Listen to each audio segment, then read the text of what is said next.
So आता आपण निघालो आहे उटीसाठी आणि ही आहे कर्नाटकात तमिळनाडू बॉर्डर। आता आपण कर्नाटकामधनं चालले तमिळनाडूला, ते पण उटीला। तर आता मैसूरचा ब्लॉग तर तुम्ही बघितलाच असेल। आता मैसूर आम्ही फिरले, आता आम्ही चालले उटीला।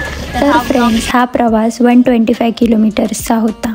हा संपूर्ण प्रवास जंगल, घाट आणि निसर्गाच्या सानिध्यातून जाणारा होता।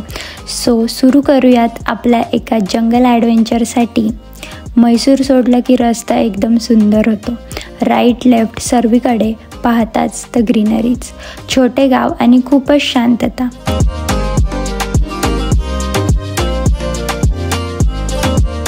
आता आपण एंटर करत आहोत बांदीपूर नॅशनल पार्क। हे एक टायगर रिझर्व असून it is the part of the largest Nilgiri biosphere reserve.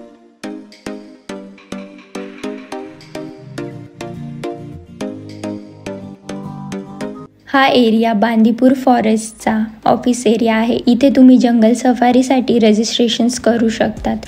सकाळी सकाळी जर तुम्ही आलात तर चान्सेस आहेत की तुम्हाला वाईल्ड एलिफंट, डिअर किंवा पिकॉक रस्त्याच्या कडेला दिसतील।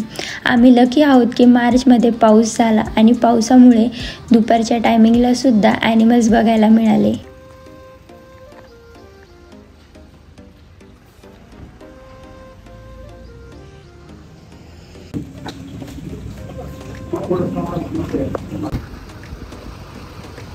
एकदम भारी शॉट्स आले, एकदम भारी, एकदम जवळून।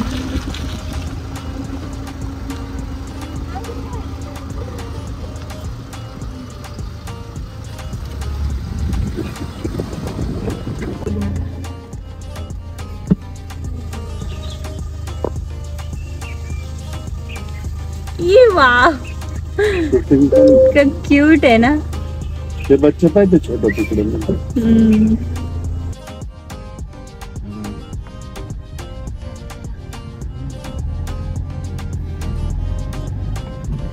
तिथं काही दिसतो ना, आपण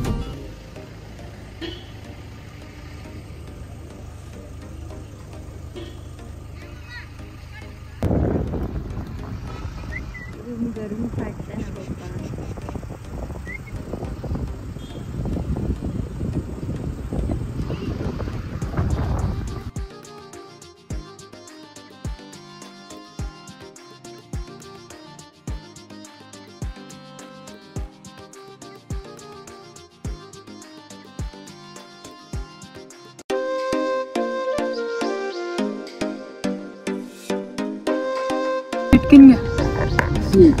No rage. This are नहीं किसी ने घेतली जाऊ दे, त्यांना क्रॉस करू दे।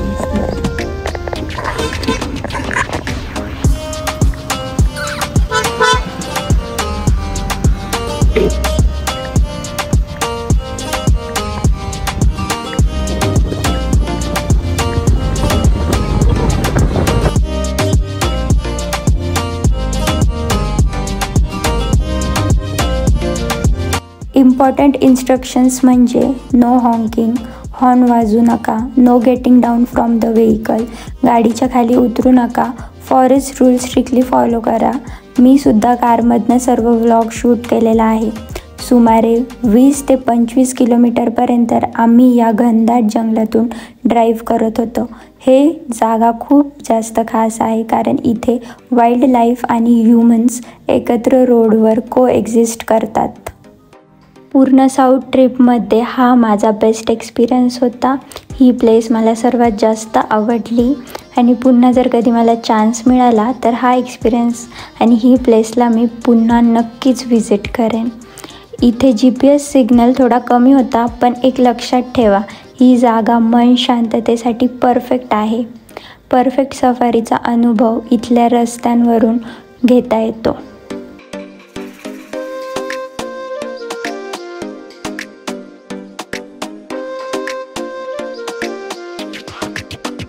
आता आम्ही तमिळनाडूमध्ये आहे आणि इथे जंगल सफारी करायसाठी इतकी छान प्लेस आहे, तुम्ही ही नक्की विजिट केलं पाहिजे।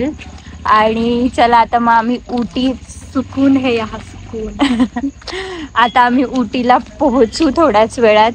बट त्याच्या आधी हे गाव आहे, काय होतं ग मी इथे मेन्शन करते, काहीतरी भांडूप नावाचं समथिंग गाव होतं, भांडूपुरा समथिंग होतं. एकदम बेस्ट. तर तुम्ही ब्लॉग एंड पर्यंत बघा. थांब एक मिनिट. थोडासा शक्कर डालो. थोडासा शक्कर डालो.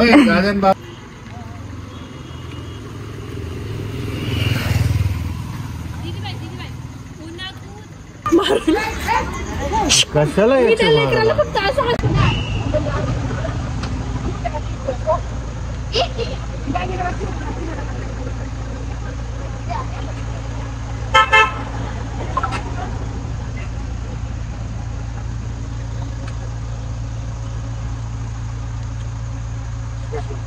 आपका चाय का टेस्ट अलग है. अच्छा है. इधर अलग है क्या चाय का टेस्ट?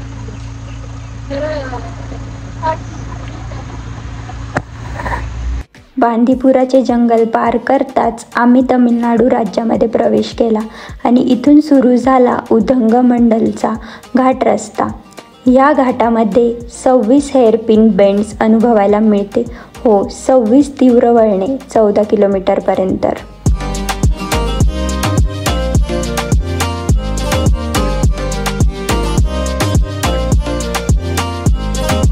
मित्रांनो, जसं जसं आपण वर चढत जातो तसं तसं हवामान थंड होत जातं, धुके दिसायला लागतात आणि ह्या वातावरणामुळे एक्साइटमेंट खूप जास्त वाढत जाते. ड्रायव्हिंग करताना इथे लक्षपूर्वक ड्रायव्हिंग करावं लागते, कारण की वळणे इथले खूप अवघड आहे. ड्रायव्हिंग टिप्स म्हणजे गाडी लो गिअरमध्ये चालवा आणि ब्रेक्सचा यूज करा.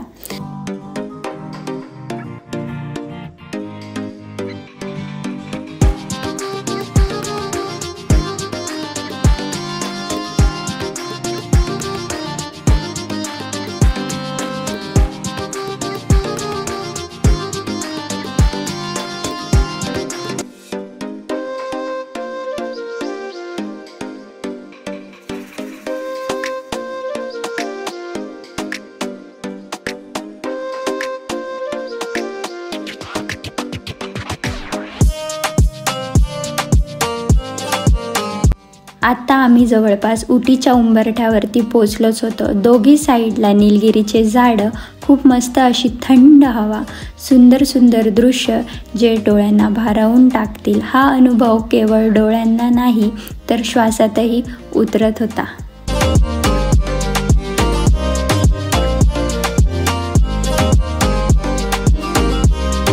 आणि हे आम्ही पोहोचलो उटीला. Welcome to Ooty, queen of hill station. पुढच्या व्लॉगमध्ये आपण एक्सप्लोअर करूया उटीची ब्युटी, गार्डन, लेक्स, फूड आणि खूप काही. फ्रेंड्स, हा म्हैसूर टू उटीचा प्रवास तुम्हाला कसा वाटला कमेंट्समध्ये नक्की कळवा. आणि नेक्स्ट व्लॉगसाठी स्टे ट्यून. लाईक, शेअर आणि सबस्क्राईब करायला विसरू नका. आणि थँक्यू सो मच की तुम्ही माझा व्लॉग एंडपर्यंत बघितला.